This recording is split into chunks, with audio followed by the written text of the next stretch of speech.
그렇습니다. 하나님께서는 요한 3서 1장 2절에 보면 내 영혼이 잘됨 같이 네가 범사가 잘되고 강건한 축복을 우리에게 이야기했습니다. 이는 왜냐하면 내 영혼이 잘된다는 건 하나님과의 영적인 관계가 회복되었다는 거잖아요. 하나님과 영적인 관계가 회복되면 우리의 정신적인 문제가 온전하게 제대로 되고, 그 다음에는 그러다 보니까 몸도 평안해지고 건강해지는 것을 이야기를 하거든요. 그래서 오늘 여기 보면 이 시편 32편은 다윗이 이제 참회시다 이랬는데, 다윗이 바세바의 사건을 통해서 일어나는 일들이에요. 이제 우리아를 죽였잖아요. 그 우리아를 죽여서 완벽하게 모든 일을 다 해결했다고 생각했는데, 그러나 그의 마음에는 종일토록 신음하는 것들이 있잖아요. 거기다가 이 나단 선지자가 다윗에게 네가 이렇게 불실한 일을 했다.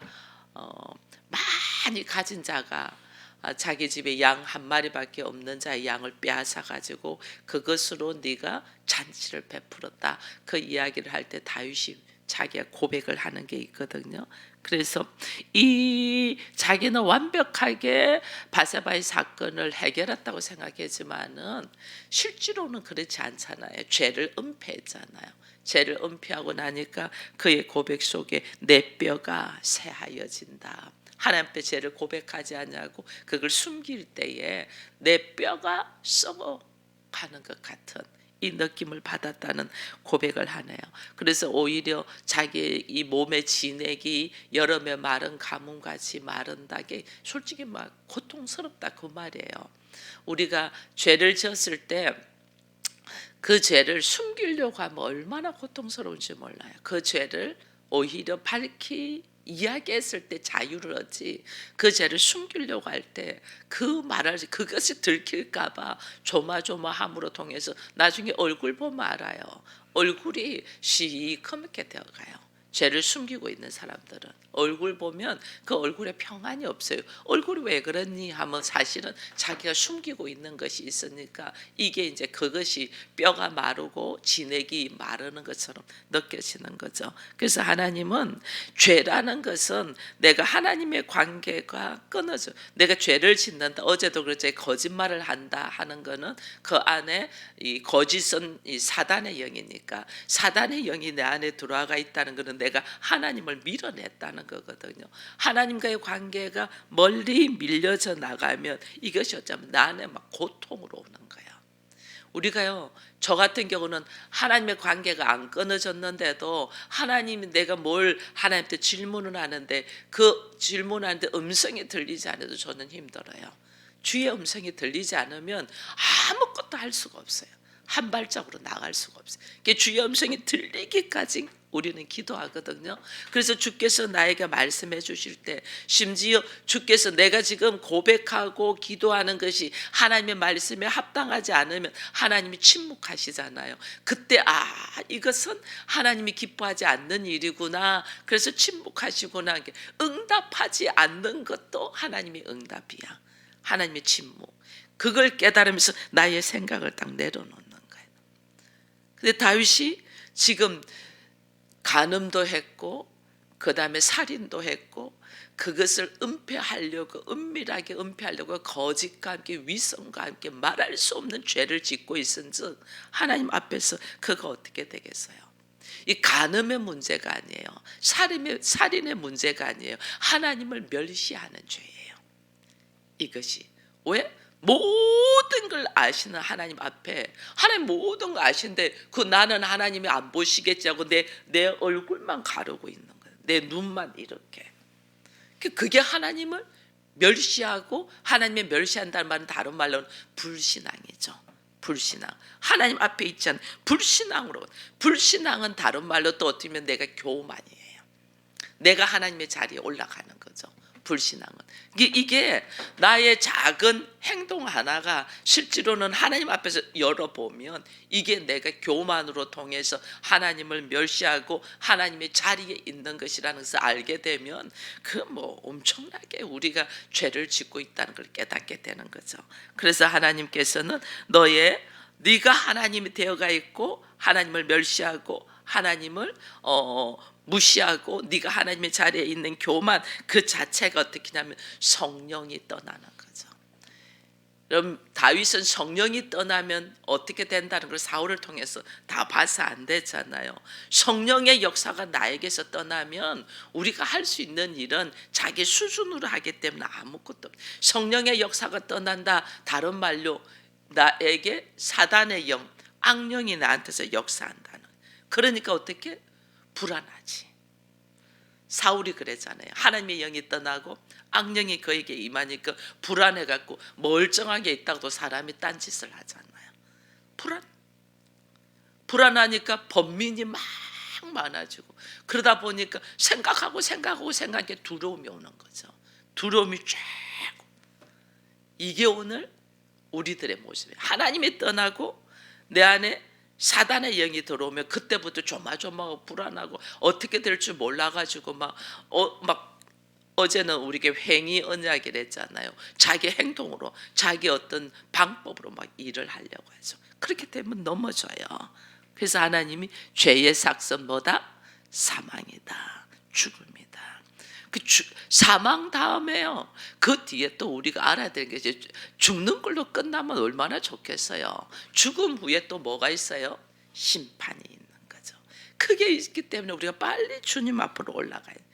오늘 여기 보면 내 안에 가시를 뽑아라 이래 돼 있잖아요. 이게 뭐냐면 죄를 고백해라는 거예요. 내 안에 가시, 말하지 못하고 있는 가시, 이걸 뽑아내야 돼. 이게 뭐냐면 죄를 고백하라는 거예요.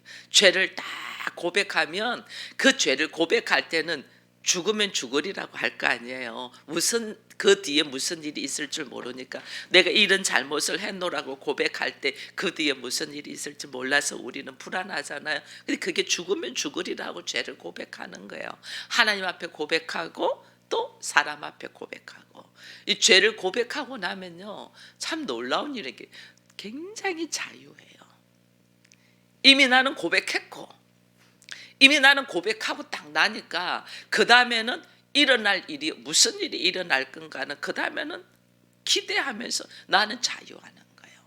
죄를 고백하든 내 안에 누군가가 관계 속에서 이야기해야 될 것을 이야기를 고백하든 고백을 딱 하고 나면 자유해져요. 특별히 우리 안에 가시가 있는 문제가 있는 죄를 고백을 하고 나면 오늘 그 죄를 고백하고 나면 어떤 일이 있는가 이게 쭉 저기 5절 이후로 적혀 있는 거예요.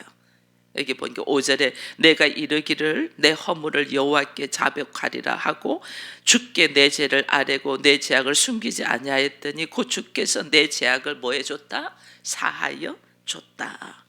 사하여 주니까 자유하죠. 사하여 준 게 딱 자유하죠. 하나님은 우리가 죄를 고백하면 내가 죽을 것 같은데 참 묘하게 숨기려고 할 때는 하나님이 이 죄를 밝히 드러내도록 환경과 사건을 만들어서 나를 부끄럽게 만들어요. 근데 내가 자원해서 죄를 딱 고백하면 우리 하나님은 이 죄를 덮어줘요. 참 놀라워요. 자원해서 내가 고백하면 오히려 이걸 덮어줘요. 이거 덮어주면서 하나님의 용서함으로 들어가는 거죠. 그러니까 6절에 그러잖아요. 주를 만날 기회를 얻는다 이래 돼 있잖아요. 죄를 고백하고 나니까 주를 만나 이로 말미암아 모든 경건한 자는 주를 만날 기회를 얻어서 주께 기도할지라. 주를 만난 기회를 얻는다는 건 내가 주님 앞에 서서 회개를 한다는 거죠. 회개를 하면서 자원해서 하나님 앞에 회개를 하니까 주의 음성이 쫙 들리는 거죠. 주님을 만날 기회를 얻는 게. 이게요, 사단은 거짓의 영이랬잖아요. 우리 하여금 계속 거짓말하게 만들어요. 거짓말하게 만들고 잘못된 것을 잘못했다고 고백하지 못하도록 말해요. 심지어 우리가요 하나님을 아버지라고도 고백이 잘 안 돼요. 성령이 내 안에 역사하지 아니하고 악한 영이 사단의 영이 내 안에 딱 지배해 있으면 하나님을 아버지라고 한번 불러봐라. 절대로 안 돼요. 내가 죄인입니다는 고백도 하나님의 영이 아니고 성령이 아니고 사단의 영에 딱 잡혀 있으면요, 절대로 죄인이라는 고백이 안 돼요. 죄인이라 고백하면 나 죽는데, 사단이 그렇잖아요.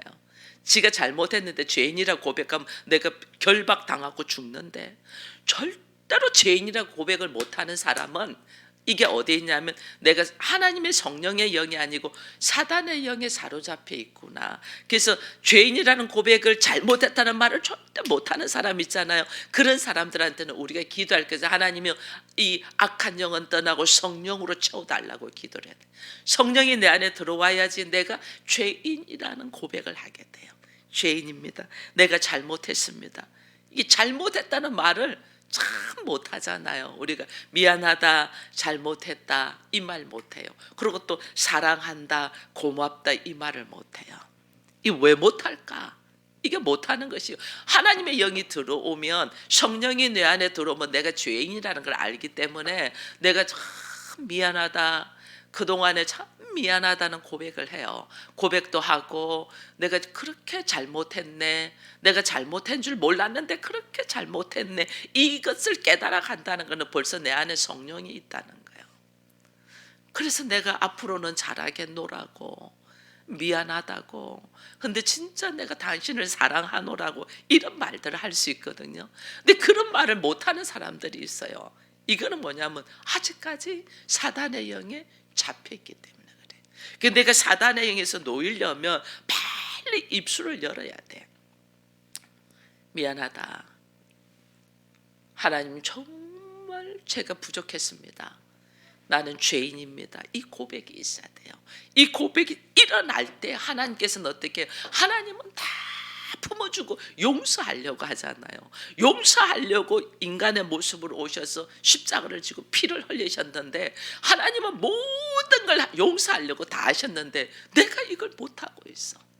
이걸 내가 하나님 앞에 이 고백이 나가야 되는데 이걸 못. 이 고백 속에서 내 안에 가시를, 이 말할 수 없는 묶여있는 이 바위 덩어리와 같은 가시를 끄집어낼 때 하나님은 어떻게 하세요? 여기 7절에 보니까 뭐라고 하세요? 홍수가 범람할지라도 그를 미치지 못하고 모든 환난에서 나를 보호하시고 구원의 노래를 부르게 한다. 모든 환난에서 보호한다. 수많은 어려움이 온다는 게 우리에게, 내가 하나님 앞에 죄를 고백하고 하나님 사랑합니다, 나를 불쌍히 여겨주세요 이렇게 고백하고 났는데도, 그러면 문제가 모든 게 해결되는 것이 아니라 그래도 나에게는 환난과 고통과 어려움이 온단 말이에요. 왜? 내가 온전한 예수의 인격으로 서 있지 않기 때문에. 그래서 계속 문제가, 근데 문제가 와도 내가 잘못했다는 고백 속에서, 내가 죄인이라는 고백 속에서 하나님의 용서 사함의 은혜를 받은 사람은 어떻게 하나님이 그 환난 속에서도 뭐한다? 보호하신다, 지키신다. 보호하고 지키신다. 보호하고 지킬 뿐 아니라 8절에는 또 뭐라고 돼 있어요? 8절에는 하나님께서 어떻게 성령으로 우리를 가르치시고 인도하신다고 돼 있잖아요.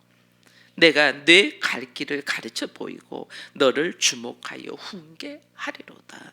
누가 우리를 훈계하냐? 성령이. 내 안에 사단의 영이 떠나고 내가 고백하고 입술로 내뱉으면서 내가 자유해지는 것은 사단의 영에서 노임받는다는. 그래서 우리가 회개가 그렇게 중요해요. 나는 죄인입니다는 고백이 그렇게 중요해요.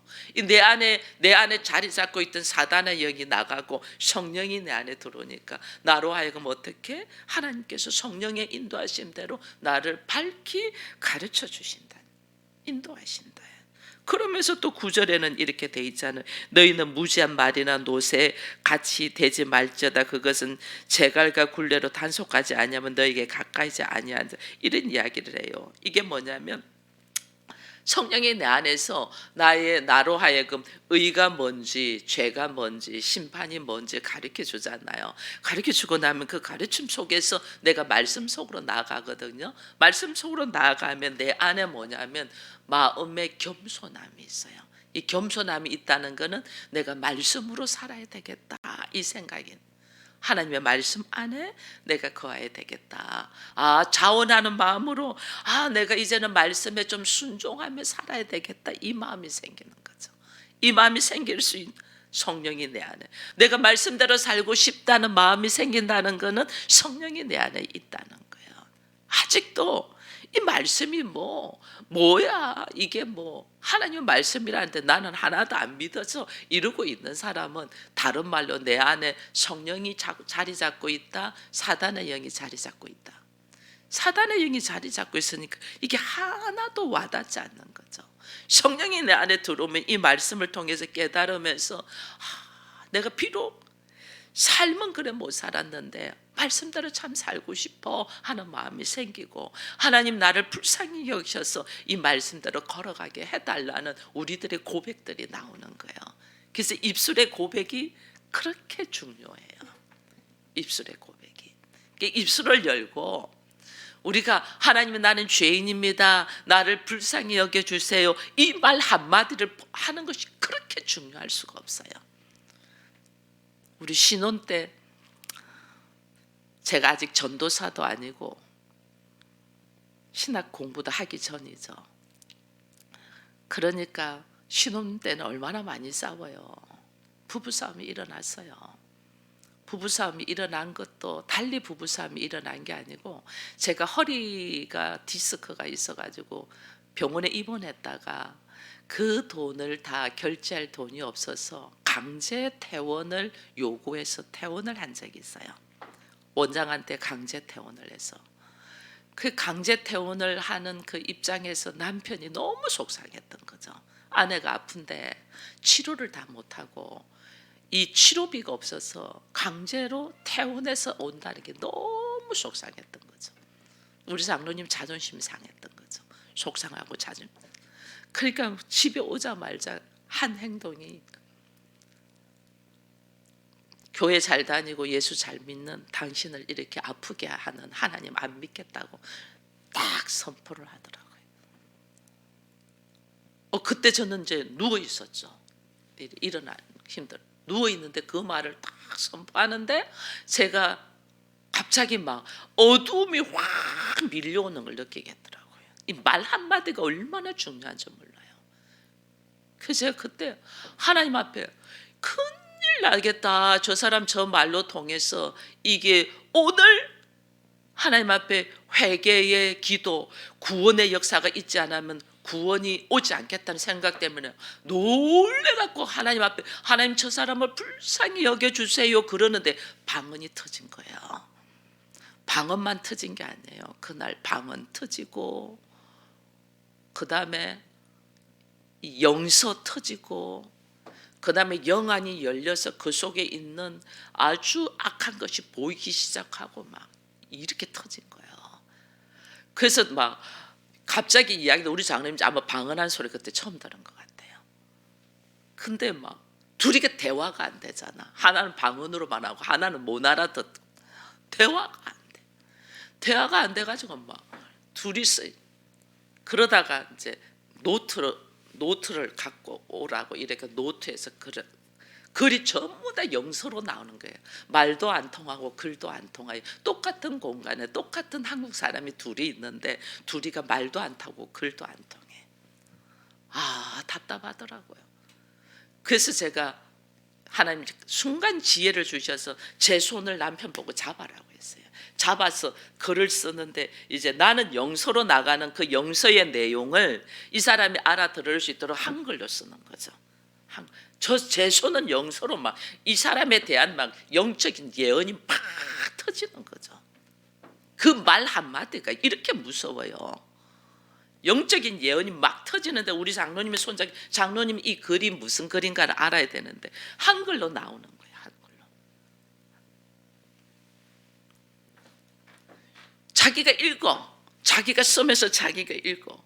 근데 그 속에 있는 악한 영의 생각들이 제가 말로 하면 이 사람 그러지 않아도 화가 나 있는데, 그렇잖아요.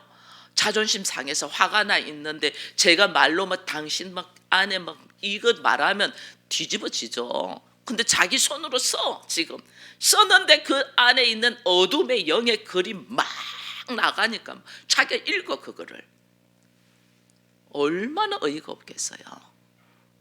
그 어이가 없는 데서 하나님 이 영혼을 불쌍히 여겨달라고 막 기도하는데 하나님께서 딱 한마디 한 것이 있어요. 나를 아버지라고 불러라 해요. 우리 장로님은 아버지 했을까? 안 돼.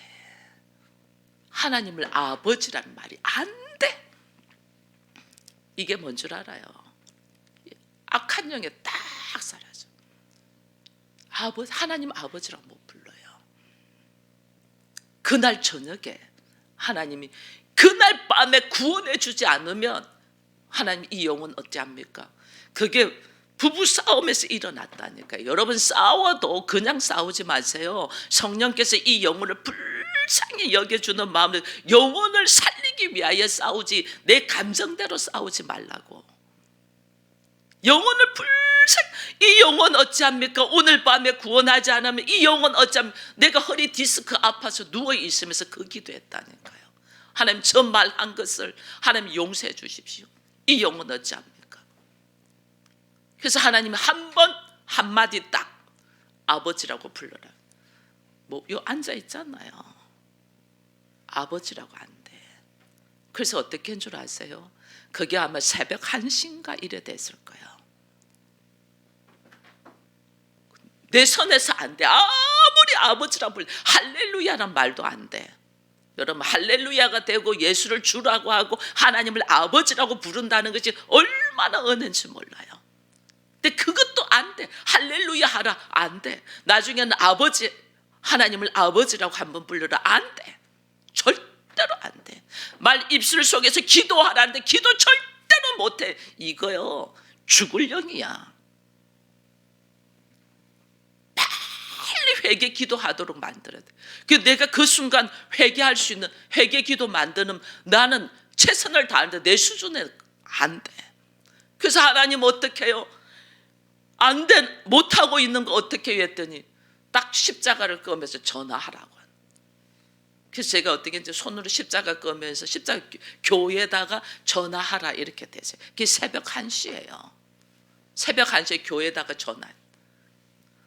교회에다 전화하는데 목사님 받아야 되잖아. 나는 말 못해. 이게 방언이 멈추지가 않으니까. 우리 장로님이 교회에다가 전화. 지금도 아마 우리 장로님이 새벽 1시에 목사님한테 전화하면 안 할 거예요. 절대로 안 해요.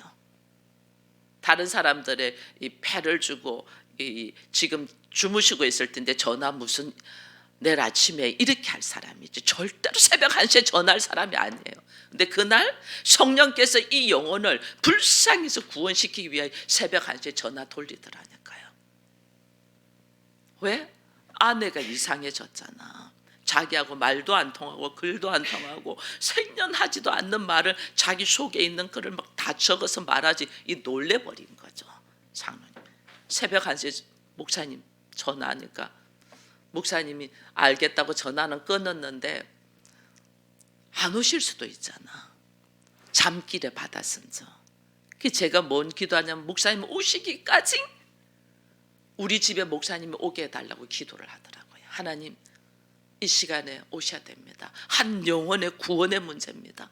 한 영혼의 구원의 문제입니다. 오셔야 됩니다. 계속 기도하는 거예요. 근데요 나중에 목사님 오셨어요. 오셨는데 누워있는 제 눈에는요 목사님이 무엇으로 보인 줄 아세요? 예수님으로 보였어요. 목사님 오셨는데 누워있는데 제가요 주님 하면서 손을 잡고 목사님 손을 잡고 주님 하면서 앉더라니까요. 주님. 제 눈에는 영혼을 살리는 일이니까 주님이죠. 주님 하면서 손을 잡고 딱 앉는 거예요. 그래서 어떻게 된 일이냐 하는데 그 노트에 쓴 거를 다 보여줬죠. 다 보여준데 우리 목사님이 제 머리에 안수를 딱 하는데 방언이 멈추더라고요. 계속 방언으로만 멈추면서 있었던 이야기를 하고 그 다음에 노트에 적은 글을 보여주고 하니까 그때 영접 기도를 우리 장로님이 했어요. 그날 하나님 앞에 회개와 영접 기도가 있어야 됩니다 했더니 목사님이 영접 기도 하는데요, 영접 기도를 어떻게 하겠어요? 그대로 따라 했어요. 나 남은우는, 목사님이 부르는 대로 나 남은우는 죄임의 고백과 함께 예수 그리스도를 영접하는 기도, 영접 기도를 다 그날 했어요. 여러분, 하나님께서 나에게 기회를 줄 때, 죄의 고백을 하는 기회를 줄 때 반드시 해야 돼요. 영혼을 살리는 문제예요. 반드시. 내가 도저히 안 돼, 따라하라면 어린아이처럼 따라해야 돼요. 내 영혼을 살리는 문제예요. 따라하라면 어린아이, 고집 피우고 안 하고 못해 안 해가 아니에요. 이거는 사단의 영에 딱 잡혀있기 때문에 입술의 고백 한마디가 얼마나 중요한지 몰라요. 한마디 했을 뿐이거든요. 나 이런 하나님 안 믿겠어 한마디 했을 뿐이야. 근데 이런 역사가 일어났어. 하나님은 그 말 한마디를 다시 회개를 시키며 나는 죄인입니다. 하나님 나를 용서해 주세요. 내가 오늘부터 예수 그리스도를 영접합니다. 주님은 나의 구세주입니다. 이 영접 기도 한마디가 오늘 장로로 세워져 있는 거예요. 여러분, 하루하루의 삶 속에 하나님이 주시는 기회를 헛되게 보내지 마세요. 하나님 내 말 한마디가 얼마나 크게 좌우하고 있나를 알아야 돼요. 오늘 그래서 다윗이 이 입술의 고백이 그 죄사함의 은혜가 얼마나 중요한가를 알고 그가 주님 앞에서 어떻게 10절 11절은 무슨 말하면 악인에게서 많은 슬픔이 있으나 여호와를 신뢰하는 자는 인자하심이 두루리로다. 너희 의인들아 여호와를 기뻐하며 즐거워할지어다. 마음이 정직한 자들아 즐겨할지어다. 내 안에 악한 영이 있을 때는 슬픔이 많고 고통이 많고 아픔이 많는데 내가 입술을 고백하여 하나님을 신뢰하는 자는 인자가 있다. 하나님의 용서. 다윗이 죄를 지었잖아요. 살인도 하고 간음도 하고 살인도 하고 거짓의 영으로 씌었어. 별짓을 다 했는데 하나님 어떻게, 하나님의 인자하심으로 그를 쫙 용서해 주잖아. 고백으로 용서만 한 게 아니에요. 사랑으로 다윗을 보호하죠. 보호하고 그 다음에 한 것이 정직한 마음. 이게 거짓의 마음이 아니고 정직한 마음. 하나님은 우리에게 거짓의 마음과 윗선의 마음으로 있는 것들을 정직한 마음이 오니까 어떻게 이게 얼마나 즐거운지 몰라. 그 번뇌와 고통과 아픔과 슬픔 속에 있던 다윗이 정직한 마음으로 어떻게 즐거움으로 걸어간다. 여러분, 나의 고백 하나, 이것이 얼마나 중요한가를 다시 보면서 내 안에 있는 가시, 그저 부정적이고 그저 아니다고 그저 원망하는 이거 전부 다 가시예요.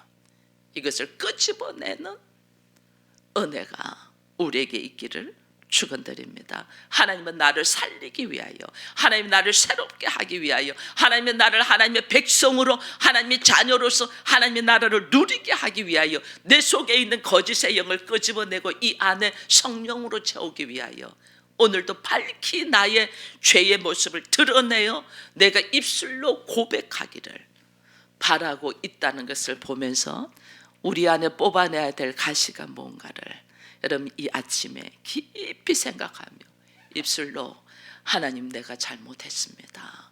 하나님 내가 어리석었습니다. 나를 불쌍히 여겨달라는 고백들이 있기를 축원드립니다.